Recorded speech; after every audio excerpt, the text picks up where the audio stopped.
దేవుని పరిశుద్ధ నామానికి మహిమ కలుగును గాక. ఈ ఉదయకాలపు శుభాభివందనాలు మన రక్షకుడైన యేసుక్రీస్తు నామములో మీకు తెలియజేస్తున్నాం. బిడ్డలారా, జూలై 11వ తారీఖు ఉదయకాలం మీతో కూడా ఈ మాటలు తెలియజేయడం చాలా సంతోషం.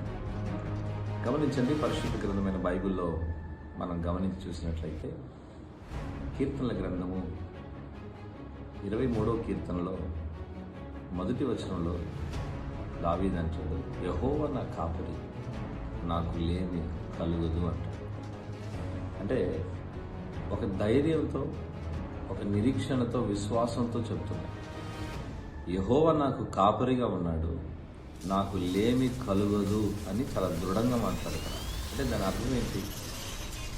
ప్రభువుని తన జీవితంలో కొంతమంది ఆశ్చర్యకరుడుగా, కొంతమంది ఏమో అద్భుతాలు చేసేవాడుగా, కొంతమంది ఏమో ఆయన బోధకుడుగా, కొంతమంది ఆయన ప్రవక్తగా ఇట్లా సంబోధించారు. అలా వారి జీవితాలు చూశారు. కానీ కీర్తనకారుడు అంటాడు, ఆయన నాకు కాపరిగా నేను చూశాను. కాబట్టి తన జీవితంలో ప్రభుని కాపరిగా కలిగి ఉన్నాడు కనుక చాలా దృఢంగా చెప్తున్నాడు, నాకు లేమి కలుగుతుంది. ఈ ఉదయకాలం నేను మీతో చెప్తున్న మాట ఏంటంటే, యేసయ్య మనకు ప్రధాన కాపరి. ఆయన మనకు కాపరిగా ఉన్నంత కాలం ఇహమందు కానీ పరమందు కానీ ఏ పొదువు రానివ్వదు. కాబట్టి కాపరి యొక్క నడిపింపులో లేని వారు సమృద్ధితో జీవించుదురుగా. కృప మీకు తోడైంది. ఆమేన్.